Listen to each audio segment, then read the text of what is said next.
It has been said that logistics wins wars. If this is true, then hampering and destroying your enemy's logistics must also be a path to victory. If the 35-ton Jenner had a mission statement, I'd like to imagine it was something equally as malicious and simplistic. If I can't have nice things, no one can. From its earliest days, the Jenner earned a reputation for being a powerful yet wily opponent, quick to strike and fade before returning fire could seek justice. Small enough to be underestimated and dangerous enough to make you pay for that mistake, the Jenner has been a staple of Succession Wars units from the earliest days following the collapse of the Star League. I hope you can stick around because this is going to be a fun one.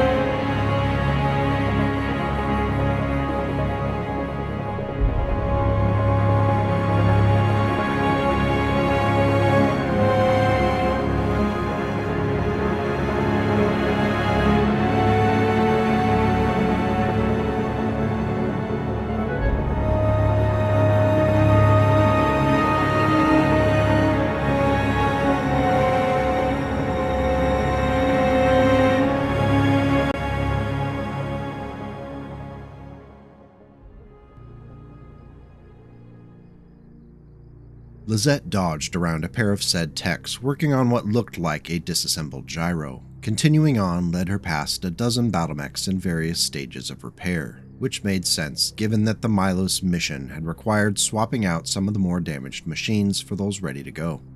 Her own Stinger, for example, had been shipped off to the 151st. At last, she reached her assigned berth and looked up, ready to be underwhelmed. She was not disappointed.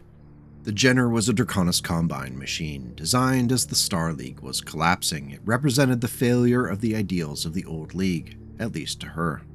A light mech built and deployed almost exclusively by the Draconis Combine mustard soldiery. It was second in ubiquitousness only to the Panther. View from the Ground, No Greater Honor, by Alan Brundage. When Diplan Mech Yards on Ozawa accepted the contract from the SLDF to design a brand new battlemech, there were serious concerns about the future of the Star League. Stefan Amaris had been defeated and executed just a few years before, and though the Inner Sphere had been liberated, the Great Houses were unwilling and unable to unite under a now sullied and torn Star League banner. Ozawa had been a Terran hegemony planet for hundreds of years before it was gobbled up by the Federated Suns in 2783. This was an opportunity for some awkward water cooler conversations around the Diplan Mech Yards because in the absence of the Star League, it was an open question which major house would be purchasing the expected 2784 production run of their new mech. The earliest prototypes for the machine had been ferreted away by the SLDF, but those featured a single Diplan HD large laser in the right torso which proved to be fragile and problematic for the kinds of backwoods and infiltration action that the Jenner was expected to face. Though one might assume that the Federated Suns would step in and purchase the Jenners as they were in possession of Ozawa at the time, the company was approached by agents acting on behalf of the Draconis Combine, who negotiated a deal to purchase the first JR7Fs and JR7Ds. The JR7Fs that stomped off the production line in 2784 looked significantly different from the much more common Jenner Ds that would become famous and perhaps infamous over the course of the Succession Wars. The Diplan Scout A frame was designed to handle the rigors of swift travel and the strain caused by a liberal use of jump jets. With the 245 Magna Fusion engine, the Jenner could reach a top speed of 118 km per hour, and its agility was further aided by the inclusion of 5 Smithson lifter jump jets, which allowed for leaps on funneled plasma of up to 150 meters. The JR7F was a half-step reconfiguration of the original A version of the mech, which fielded that previously mentioned large laser. Instead of a single large laser, 4 Agra 3L medium lasers were installed, split evenly between the mech's arm nubs.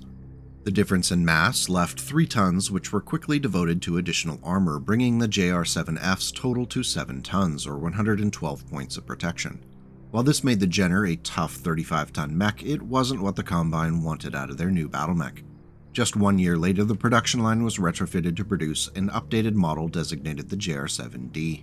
While largely the same structurally, those 3 tons of mass previously given over to armor were instead devoted to a center torso-mounted Thunderstroke short-range missile forerack and 1 ton of ammunition stored in the right torso.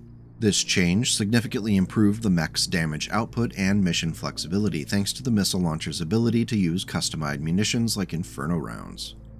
The JR7Ds that were stored on site at the Diplan Mechyard facilities could prove to be powerful yet vulnerable machines. The two most common complaints from mech warriors who would eventually pilot the mech would be its thin armor and its heat issues that were inevitable thanks to the inclusion of just 10 single heat sinks. The response from Combine leadership was to be selective about targets and rely upon the Jenner's mobility to quickly flee from the scene so that the mech could cool down before rushing back into the fray. The elite 5th Sword of Light could potentially concentrate their ground forces and attempt to break through the battle line, but that would allow the rest of the Davion forces to move on the palace, a Pyrrhic victory at best, but more likely a devastating loss to their strategic objectives. Still, just because the DCMS soldiers would gain little from the attempt, that did not stop them from trying. The Jenner Justin had fired at went for an alpha strike, firing all 4 of its medium lasers and quartet of short-range missiles at the much larger Battlemaster.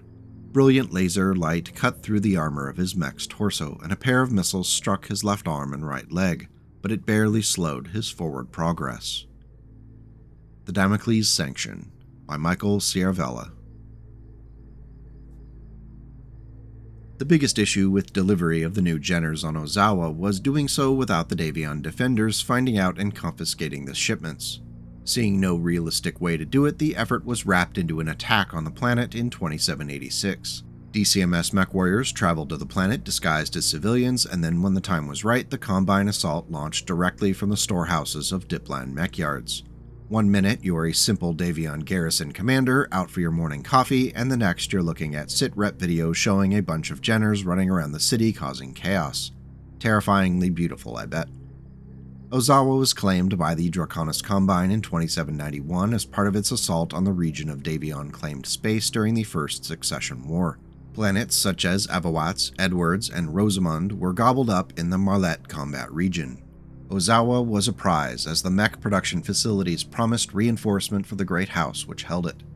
The overwhelming majority of the Jenners produced for the next 46 years were claimed by the Dragon, though the monopoly would not last forever, especially once the production facilities on Ozawa were destroyed in 2837. The Jenner became tightly associated with the DCMS, often paired up with Panthers or included in lances with them. One of the early fans of the Jenner was Minoru Kurita himself, who described the plucky light mech as the first of a new line, in his order for the successful design to be used as the basis for a heavier but still agile battle mech. The coordinator's fondness for the Jenner tied it to the events on Kentaris that would end up being written into the histories as some of the darkest days of the Succession Wars. During the Combine assault on the Davion forces that defended the world in 2796, the coordinator participated directly in the effort.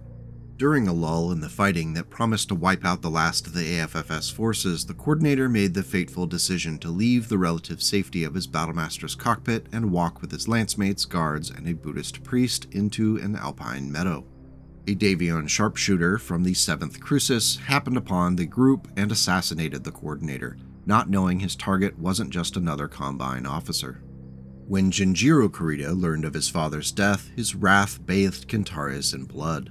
He ordered that every person on the planet be killed in what would result in 5 months of ruthless genocide.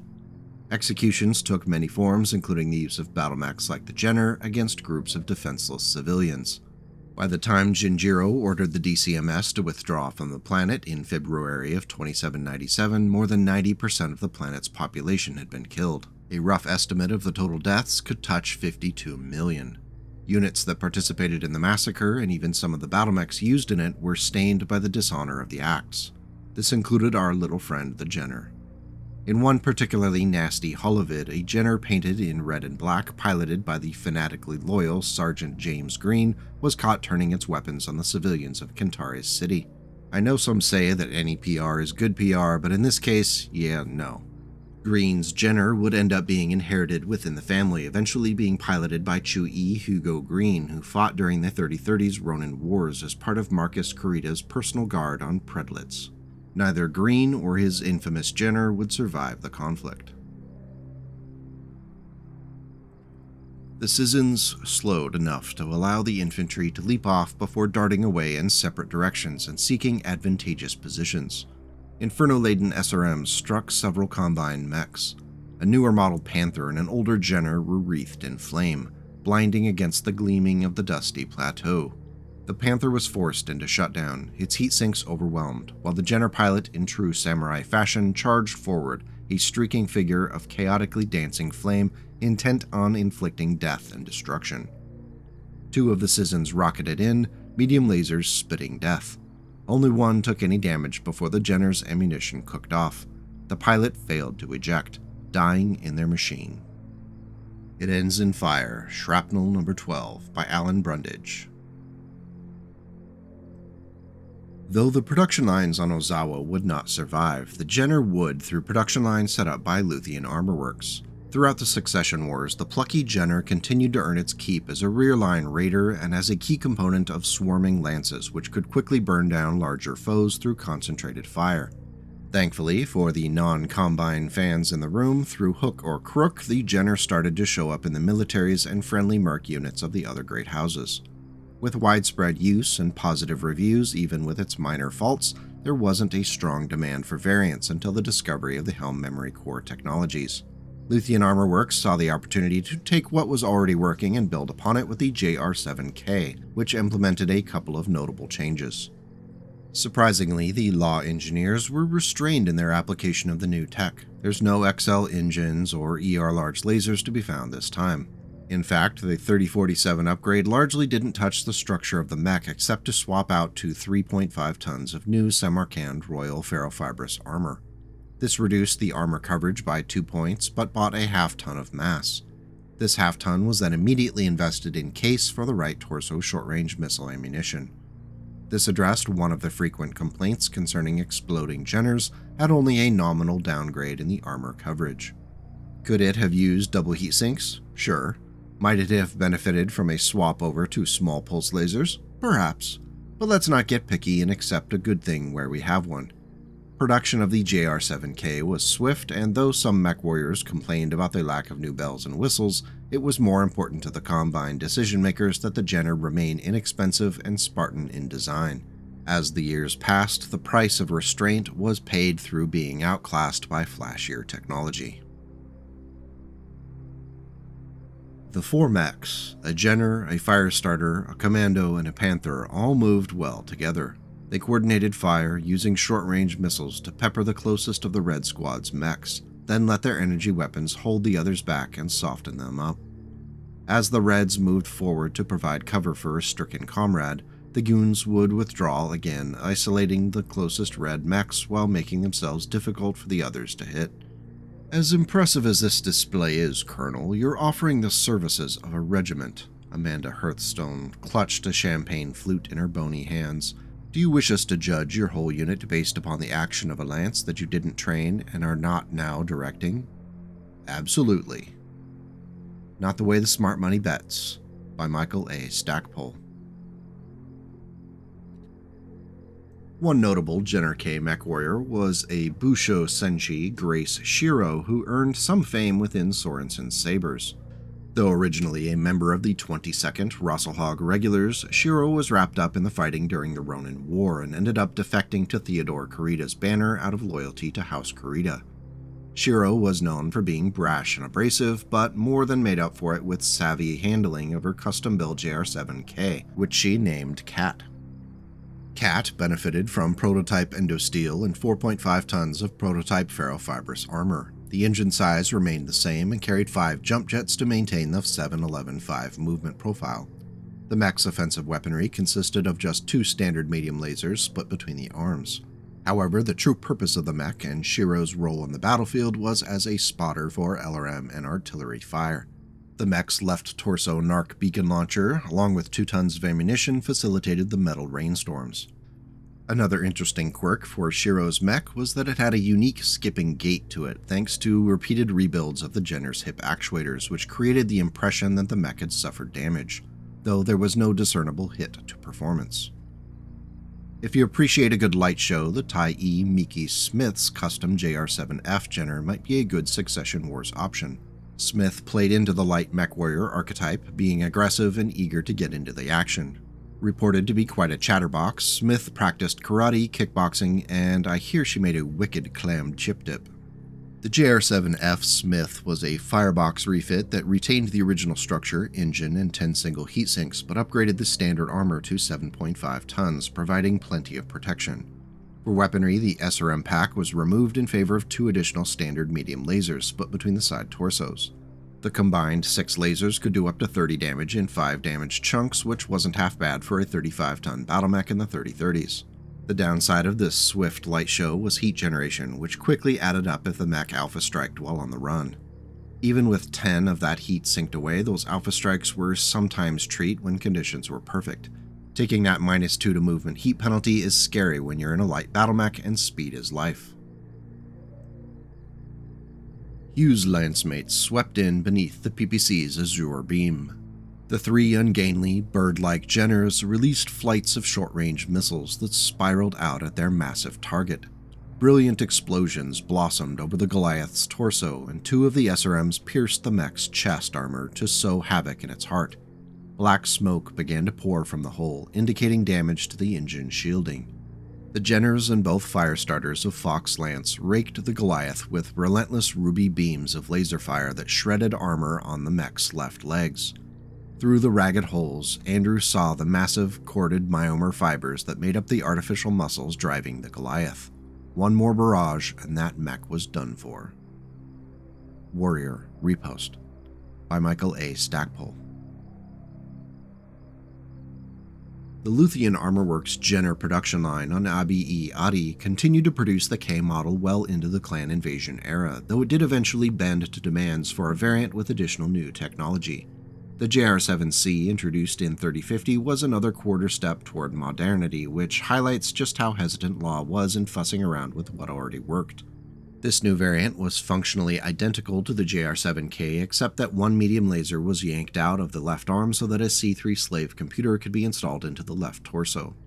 There's not much to say about the C if you're running a C3 network in your unit and you need a Jenner for spotting, well, there you go. The next official Jenner production variant wouldn't arrive until 3068, but before we get to that, I do want to point out a neat upgrade to the JR7K Grace refit, which we discussed earlier. Spotted first in 3067, this Jenner took advantage of endosteel to buy some extra mass with which to play. Additionally, the traditional 5 jump jets were yanked, leaving the mech with a 7-11-0 movement profile. The mass savings was expended on a loadout which consisted of a pair of light particle projection cannons split between the arms, a NARC beacon launcher in the left torso along with 1 ton of case-protected ammunition, and a C3 slave computer set into the center torso. Operating as a scout and spotter for larger and more powerful friends, the Grace 2 could be quite useful. The downside is the mech really isn't much of a threat beyond a lucky light PPC hit against another light mech. Our next full production run Jenner arrives in 3068 and it was designated the JR7C3. Finally, after all these years, the heatsinks saw an upgrade to 11 of the double-strength variety. It still had the standard structure and fusion engine, but the ferrofibrous armor was upgraded to 5 tons. All of this was in service of a quartet of extended-range medium lasers split between the arms and aided by a head-mounted C3 slave computer. Able to operate as a C3 spotter, this Jenner could also hit relatively hard with the upgraded ER medium lasers. The double heat sinks are enough to cover the generated heat while on the run. The only heat issues would come from the non-standard environments or jump jetting while alpha striking. If you were looking for something more advanced, the JR7C2, which arrived 2 years after the C3, of course that makes perfect sense, went through significant structural changes. From inside out, the 245 extra light fusion engine and extra light gyro exchanged volume for mass, which was devoted to various bells and whistles, including 5.5 tons of heavy ferrofibrous armor and a 6th jump jet. The last structural change was the installation of a small cockpit, which bought an additional ton of mass for the installation of a C3 slave computer. Reflecting a shift in design philosophy, the JR7C2 was given 3 multi-missile 5 launchers split between the arms and the left torso. They were fed by 3 tons of case-protected ammunition stored in the right torso. While damage at long and mid-range is modest, the short-range potential of hitting a target with 15 SRMs has to be considered before dismissing the design offhand. The C2 runs reasonably cool, has a slightly improved agility, and is better armored than most of the previous Jenner entries. It checks a lot of boxes if you can get past the pure missile loadout. As expected, the two lead mechs turned at the first sounds of explosions and gunfire. The ambush was less than a minute old, but already the rest of the Kurita column was paralyzed, trapped, and under attack from the surrounding jungle. A Stinger began to use its hands to move fallen trees out of the road between it and the troop carriers. The handless Jenner could only stand by and blaze away at the trees with its lasers and SRMs. Shoulder-fired anti-armor missiles arced out of the forest, but the mechs had very few clear targets. Mercenary Star by William H. Keith. Having firmly established that the Jenner was not a platform for the latest and greatest technologies, there was one attempt by the new Samarkand branch of Luthian Armor Works to create a cutting-edge version of the machine. The JR10X program was started on Luthian and later moved to New Samarkand following the word of Blake's visit to the Combine's capital world. The 10X was created with two explicit goals. The first was to protect the Mechwarrior from incoming fire much better than previous iterations of the Jenner. The second goal was to improve the mech's firepower. We'll be the judge of that. Constructed from a composite frame and a 245 extra light fusion engine, we're off to an expensive start. The cockpit was officially torso-mounted, and the 4.5-ton compact gyro offered fewer critical hits for shots that made it through the 7 tons of light ferrofibrous armor. 10 double heatsinks completed the set of advanced tech. To further boost the 10X's survivability, a null signature system was installed along with an Angel ECM, making this our Operation Sneaky Sneak Jenner of the day. Along with 7 jump jets spread across the sides and center torso, that left a grand total of 6 tons left for offensive weaponry. The somewhat befuddling call was made and 6 standard medium lasers were installed into the mech, 2 in each arm and 2 into the open head critical locations. Though the somewhat underwhelming weapons loadout is impossible to ignore, some of the prototype JR10Xs were shipped with the second Dieron regulars who deployed with them onto Dieron in 3077. The combination of increased armor and null signature system prolonged the life of the mech, and the torso-mounted cockpit was reported to save more than one Mechwarrior when the Blakist concentrated fire on the wrong location on the battlemech. The Angel ECM proved to be particularly adept at disrupting the C3I networks of the Blakists. A Jenner took to the air on jets of plasma, barely dodging the sparkling brilliance of lasers and autocannon tracer fire that lit up the sky.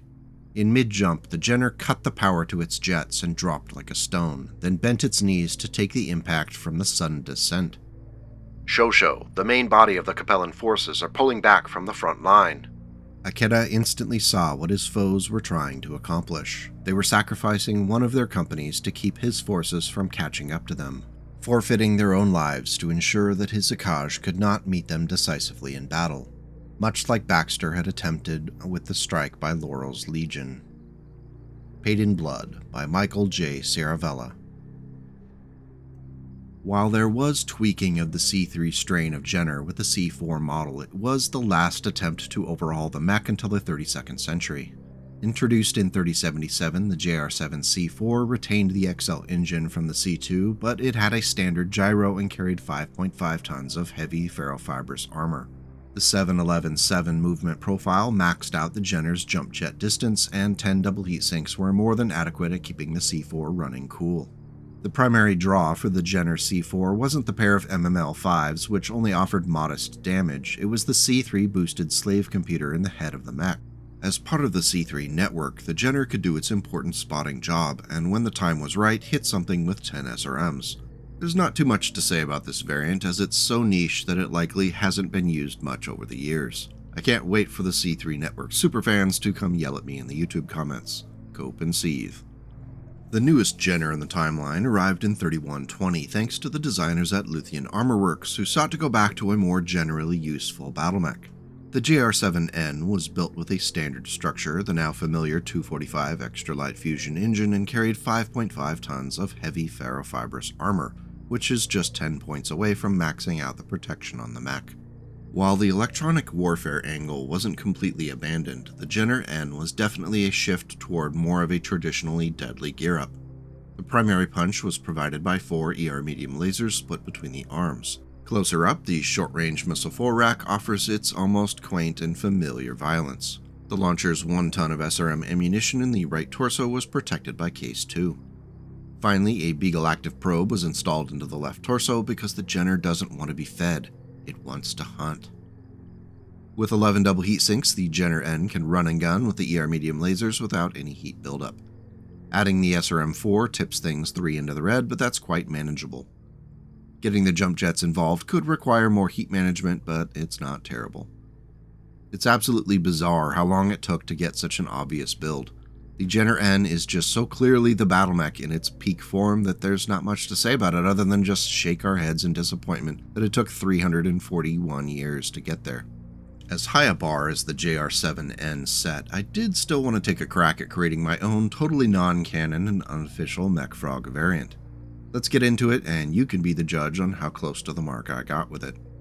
The headcanon for the JR7MF is that Defiance Industries has taken an interest in outdoing the Combine in creating a solid general-purpose Jenner for the IlClan era.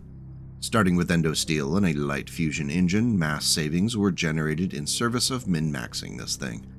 The 7-11-7 movement profile and 11 double heat sinks were preserved from the JR7N, but the heavy ferrofibrous armor was replaced with 5.5 tons of reflective armor to compensate for the post-clan invasion world where pulse lasers are the bane of all light mechs everywhere all the time, even on Sundays. The weapons loadout is based upon the use of 2 actuator enhancement systems split between the arms. The 4 ER medium lasers in the arm nubs benefit from that additional -1 accuracy boost, which is useful when hunting other swiftly moving targets. To further boost the MF's survivability, an anti-missile system was installed into the right torso along with 1 ton of ammunition for it. Finally, an emotional support ER small laser was added to the open head critical location. Better to have it, not need it, than need it, not have it. Overall, we have a much more survivable light battle mech that can still consistently hit hard without giving up its speed and agility. While I tinkered with it for a while, I think this might be as good as it gets short of radically changing the design. If you'd like to give the MF variant a go, I've included a free Dropbox link to the record sheet and Alpha Strike card in the video notes below. Come back and let me know how it performs. The Hawk pilot realized her intention at the last minute and jetted sideways, leaving her Jenner to land unopposed in the space it had just occupied. She stumbled a bit upon landing, the ancient left leg sagging compared to the new one, but caught her balance just in time to ride out the impact of 2 more missiles.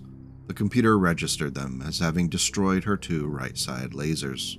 Grinding her teeth, Lizette spun and charged, her remaining lasers blazing, and readied herself to jump again. The Battlehawk pilot saw her charge, snapped off a shot with their trio of lasers, then tried to bolt, jumping left.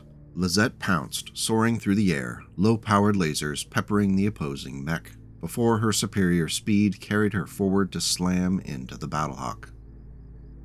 View from the Ground, No Greater Honor, by Alan Brundage.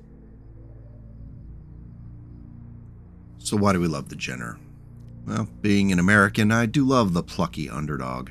There's something about the look of the Jenner with its stubby arms, short stature, and outsized punch that appeals and sets those neurons firing.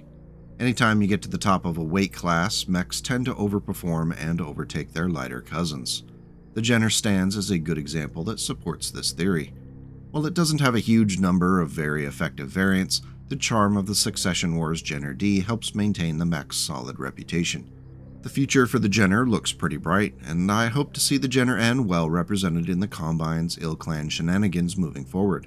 It has been such a staple of the DCMS for centuries that there's no reason not to keep leaning into it.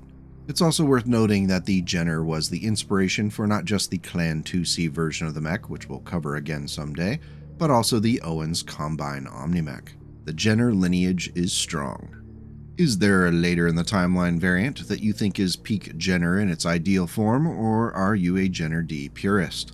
What do you think of the MF variant? Let me know in the comments and we can keep that discussion going. Thanks as always for coming out today. If you think the video deserves it and you want to show your support, the easiest way to do that is to hit the like button, subscribe, or even leave a comment. All of these things make the YouTube algorithm happy.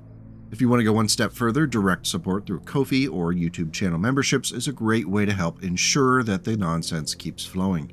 Just a couple of bucks a month can make a big difference. I can't do this without you, and I appreciate it. If you'd like to join the nonsense on the MechFrog Discord channel, we'd love to see you. I've included a link to the server in the video notes. It's the best way to know what's coming out next week, talk to other BattleTech fans, share your awesome mech paint jobs, and otherwise hang out with some pretty awesome people. With that, I'll say have a great week. Please take care and go out and make the world a slightly better place today and tomorrow.